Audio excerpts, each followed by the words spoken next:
Assalamualaikum warahmatullahi wabarakatuh. Selamat datang di channel Cahaya Filsafat Online.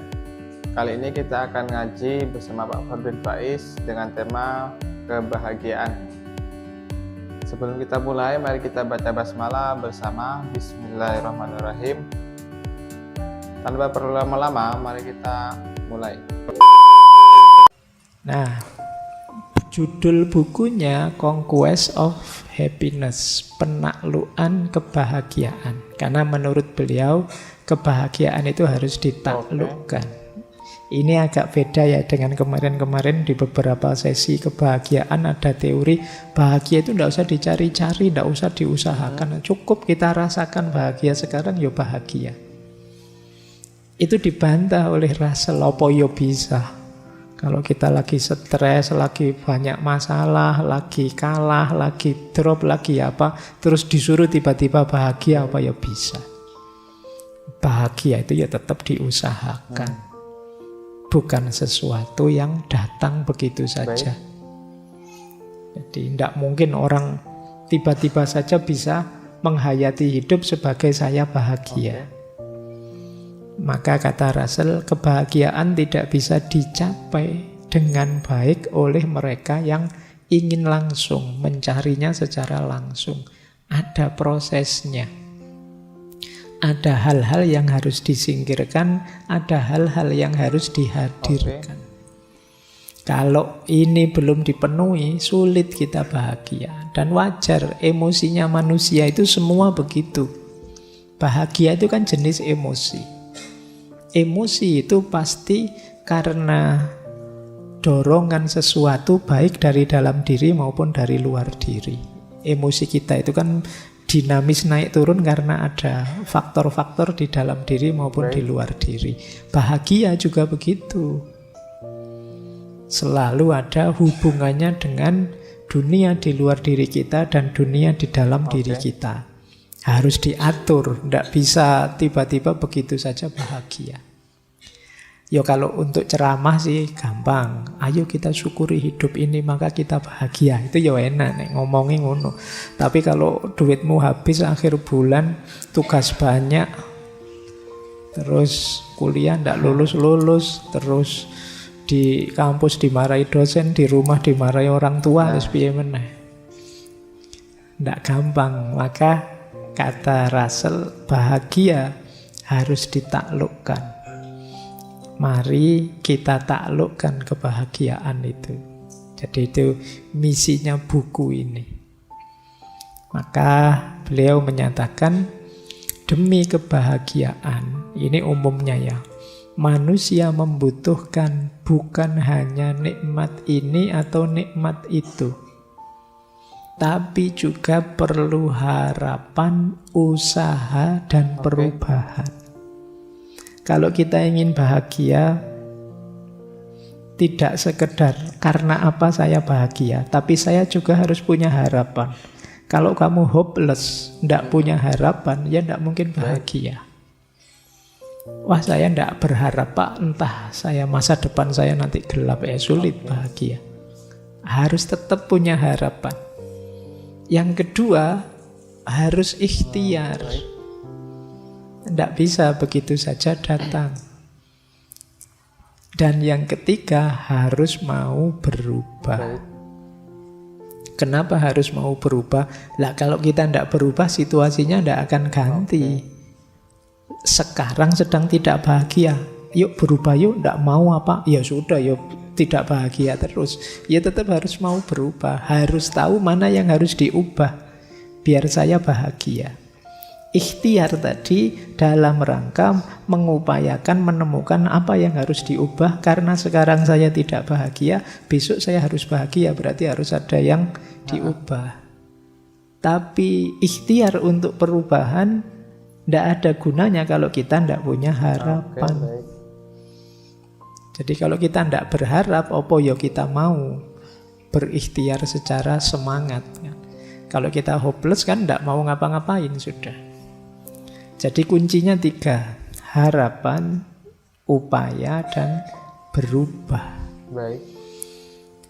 Disitulah nanti kita bisa bahagia. Baik, Saya Oke, ini ada quotes yang sangat bagus dari Bertrand Russell. Demi kebahagiaan, manusia membutuhkan bukan hanya kenikmatan ini atau itu, namun juga harapan, usaha, dan perubahan. Jadi menurut Bertrand Russell, demi kebahagiaan, untuk mencapai kebahagiaan, kita membutuhkan harapan, usaha, dan perubahan. Misal ketika ada orang yang bilang, hidup mengalir aja, gak perlu berharap karena takut kecewa. Justru, kalau menurut Bertrand Russell, kita akan sulit menemukan kebahagiaan kalau kita tidak mempunyai harapan. Justru karena adanya harapan, kita akan selalu berusaha untuk mencapai harapan tersebut, sehingga mencapai kebahagiaan. Contoh ya, mahasiswa semester akhir, anggap aja semester 12. Nah, dia hidupnya selalu tiap harinya itu tidak bahagia. Karena apa? Karena dimarahin orang tuanya, disuruh cepat-cepat, dosennya juga ngejar dia, suruh bimbingan terus. Tapi karena dia tidak ada usaha untuk mencapai itu dan tidak ada perubahan, maka hidupnya ya gitu-gitu terus. Nah, untuk mencapai kebahagiaan diperlukan usaha. Usahanya apa? Ya digarap, dikerjakan skripsinya, meskipun 1 lembar 1 hari, yang penting ditarget. Nah, karena ada usaha, kita mau berubah untuk menemukan, untuk mencapai harapan, mencapai kebahagiaan tersebut. Seperti itu ya. lanjutkan. Nah, ini kan teorinya gampang-gampang kan. Kita lanjutkan ya. Terus kita mulai penjelajahan kita untuk memahami apa sih yang membuat tidak bahagia. Nanti banyak sekali, kita urai satu-satu. Yang pertama, ini menarik, istilahnya Russell, kepribadian Byronic. Byronic ini bukan istilah aneh-aneh sih. Byronic itu nama seorang penyair romantik Inggris, namanya Lord Byron. Itu puisi-puisinya biasanya cirinya melankolis, dramatis, sedih, sepi. Itu Byron. Baik. Nah, individu yang berciri Byron itu individu yang senengannya menyendiri, sukanya merenung. Oke. Memang dia milih hidup untuk tidak bahagia, biar bisa punya puisi banyak. Memilih hidup bahagia.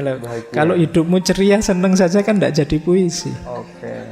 Coba kamu patah hati, tiap hari nulis puisi mesti. Jadi ini namanya kepribadian Byronic. Jadi memang secara sengaja milih tidak bahagia. Jadi ini terus disebut kepribadian yang angkuh, pemurung, sinis, pemberontak, kesepian. Itu sengaja seperti ini dia. Baik. Biar vitalitas hidupnya terjaga bagi orang-orang ini. Misalnya orang yang sudah terlanjur menegakkan dirinya jadi orang yang kritis misalnya. Tiap hari harus mengkritisi apa saja, dan itu berat. Oke. Ya tapi ya itu pilihannya. Dia memaksa dirinya untuk begitu terus. Dia memaksa dirinya misalnya, saya adalah master of nyinyir. Wah, tiap hari nyinyir terus. Itu kan berat. Itu membuatmu tidak bahagia. Kamu mewajibkan dirimu untuk sesuatu yang seharusnya tidak begitu. Kamu memilih ketidakbahagiaan sendiri. Baik. Ya mungkin demi identitas, mungkin demi nama, mungkin demi apa saja. Yang ini oleh Russell disebut kepribadian Byronic. Kepribadian Byronic. Orang-orang yang memang pribadinya seperti orang yang anti kebahagiaan. Oke. Jadi mereka ini pinginnya ya seperti situasi yang mereka inginkan. Ingin murung terus, ingin kesepian terus. Karena saat kesepian dan murung, Lord Byron ini bisa nulis puisi yang indah-indah. Baik. Nah, mungkin kalian pengen niru Laila Majnun. Wah, saya pengen kayak Majnun, Pak. Terus kamu gayamu kemana-mana kayak orang gelandangan kayak itu. Terus loh, dari situ bisa bikin puisi saya, Pak. Ada orang yang kepribadiannya begini. Yang kata Russell, ini orang milih susah. Dan di buku itu disebut, jangan deket-deket dengan orang kayak gini, bisa nular.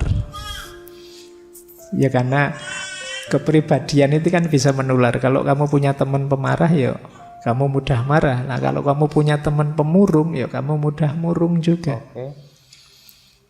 Jadi berarti apa? Kunci kebahagiaan yang pertama sebenarnya kepribadian. Kalau kepribadianmu memang anti bahagia, sulit kamu bahagia. Oke.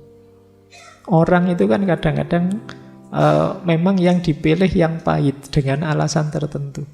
Mungkin biar dikasihani, mungkin biar otentik, mungkin biar disukai orang dan lain sebagainya. Tapi itu menyusahkan dirinya sendiri. Baik. Kayak kalian ini misalnya ngaji filsafat berapa hari itu, terus tiap hari memaksa kalau ngomong harus filosofis. Wah, disuruh bahas apa-apa sedikit-dikit filosofis wae. Kamu nyusahi dirimu sendiri ya. Kalau pas bisa filosofis saja, kalau ndak bisa ya ndak usah. Oke. Secukupnya saja, itu lebih nyaman. Jadi ini yang disebut kepribadian Byronic. Kepribadian seperti ini ya sulit untuk bisa bahagia seperti penyair tadi. Kata Russell, kecuali engkau seorang Byronic, engkau akan berusaha menghindar berada di dekat orang-orang yang senang dengan ketidakbahagiaan. Karena sifat negatif mereka mungkin akan menular kepadamu. Baik. Ada quote yang menarik tentang kepribadian Byronic itu. Kata Russell begini, orang yang tidak bahagia itu seperti seorang pria yang kurang tidur. Selalu bangga dengan kenyataan. Ini kamu harus mikir memahami quotes ini. Orang kurang tidur itu kan biasanya orang sibuk, pekerjaannya banyak, tidak sempat ada waktu untuk istirahat, untuk santai. Betul. Loh, orang seperti ini tuh loh kan banyak yang membanggakan hidupnya. Saya loh orang sibuk, kalau diajak apa-apa, wah sibuk aku. Wah sibuk aku kan ngono. Jadi kayak kurang tidur. Nah, toh begitu itu kan menunjukkan dia tidak bahagia karena capek, karena lelah. Oke. Waktu yang lain santai-santai, dia tegang, dia kerja. Tapi itu pun dia membanggakan fakta hidupnya, kenyataan hidupnya. Padahal dia lelah. Jadi dia itu tidak bahagia sebenarnya. Tapi toh begitu dia bangga dengan kenyataan dirinya yang tidak bahagia. Nah, jadi orang tidak bahagia itu seperti laki-laki yang kurang tidur. Dia selalu membanggakan kenyataan hidupnya. Padahal yang dia banggakan itu orang lain melihatnya kasihan. Baik. Sampean kerja keras mati-matian jungkir balik buat apa? Tidak bahagia. Lu biar saya bahagia, tapi kerjanya sendiri tidak membuat bahagia. Itu pun dia banggakan fakta hidupnya. Nah, ini salah satu quote yang berhubungan dengan jenis kepribadian Byron tadi. Kalau kalian ingin bahagia, kalau punya mindset seperti ini harus diubah. Baik. Hidupmu tidak santai, tidak nyaman. Meskipun kamu tutup-tutupi dengan ideologi, idealisme macam-macam, kamu kasih alasan, daki-daki, intinya kamu tidak bahagia, kan itu saja. Kan tidak penting alasan itu. Yang penting kan kamu yang menjalani dan merasakannya. Oke. Baik, lanjut ya. Yang kedua, ini juga bikin masalah. Kalian tidak akan bahagia kalau mindsetmu adalah kompetisi, persaingan. Oke. Gara-gara persaingan ini kan kalian lupa waktu. bekerja terlalu keras, mengabaikan hal kecil sederhana biar bisa menang. Kalian selalu lirik kiri, lirik kanan, jangan-jangan ada yang lebih hebat dari saya. Jangan-jangan ada yang lebih pinter dari saya. Jangan-jangan ada yang lebih ganteng dari saya. Baik. Sudah. Kuliah hari pertama tolah-toleh yang kamu incer, ini yang pinter, lebih pinter dari saya mana ya? Yang lebih ganteng dari saya mana ya? Logikamu selalu logika persaingan. Baik.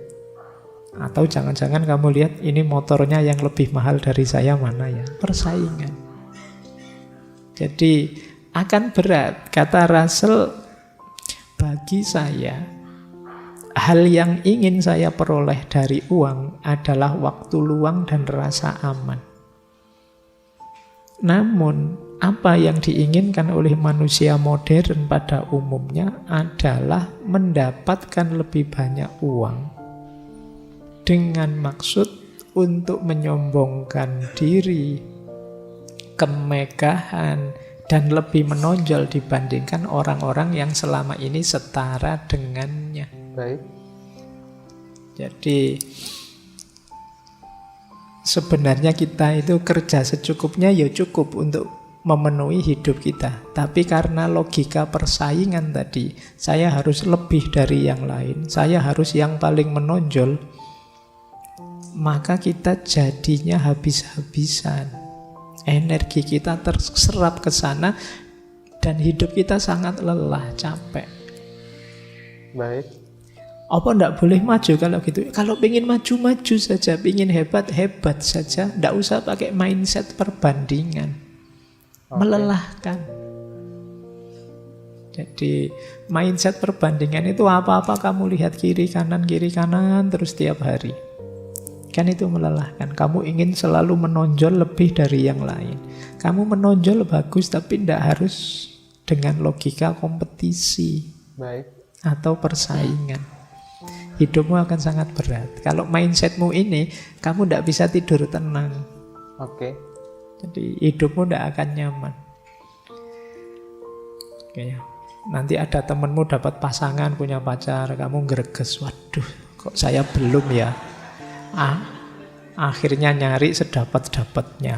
Nanti temenmu jadi capek tiap hari kamu ngeladeni kiri kananmu.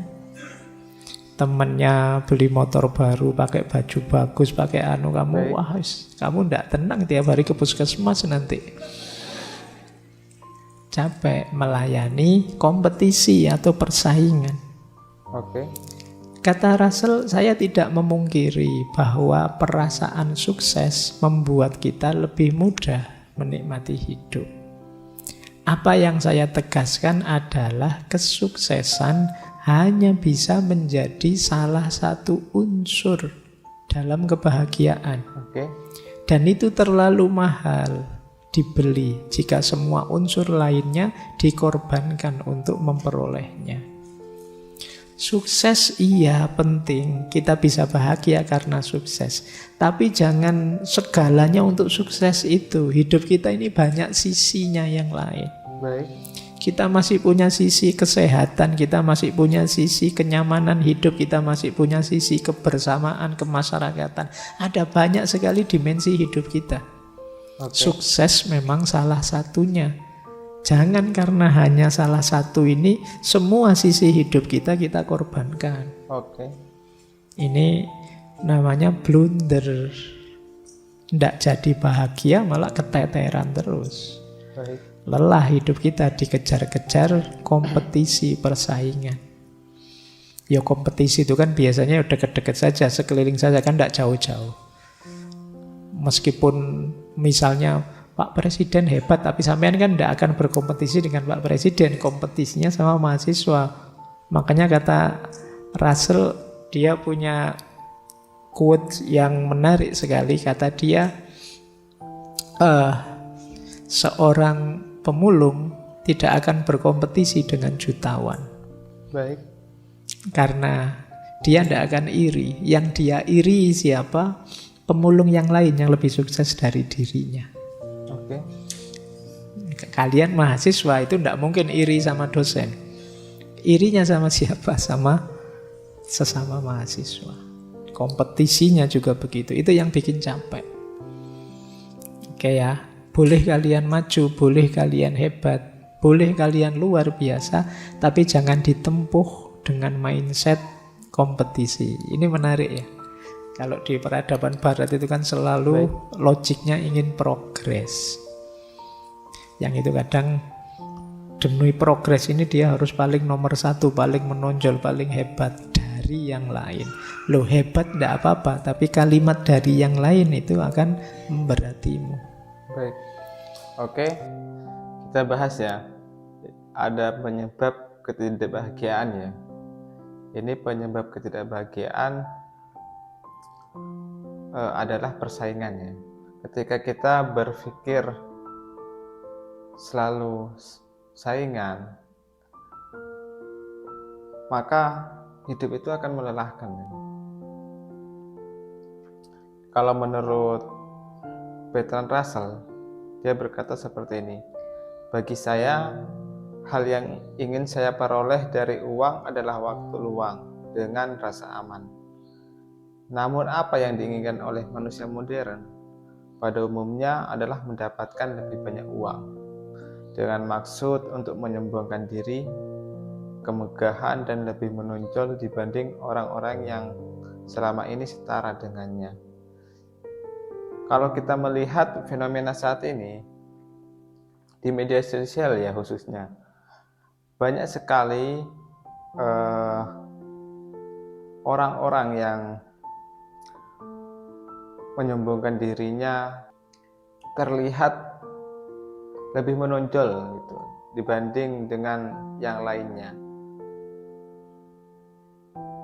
Nah, mindset seperti ini menurut Bertrand Russell itu melelahkan. Dalam hidup susah untuk bahagia. Boleh teman-teman berlomba-lomba dalam kebaikan. Boleh teman-teman berusaha semaksimal mungkin demi kesuksesan, tapi tidak dengan mindset persaingan, tidak dengan mindset perlombaan. Lihat teman yang satunya sudah beli iPhone, merasa dirinya tertinggal. Akhirnya dengan cara apapun, pinjol lah, akhirnya dia memaksakan untuk beli iPhone juga, padahal dirinya belum siap seperti itu. Nah, mindset-mindset seperti ini yang perlu kita hilangkan. Boleh kita untuk berusaha semaksimal mungkin, sukses juga bagus, tapi tidak dengan mindset perlombaan ya. Karena mindset seperti itu melelahkan dalam hidup menurut Bertrand Russell ya. Mungkin itu,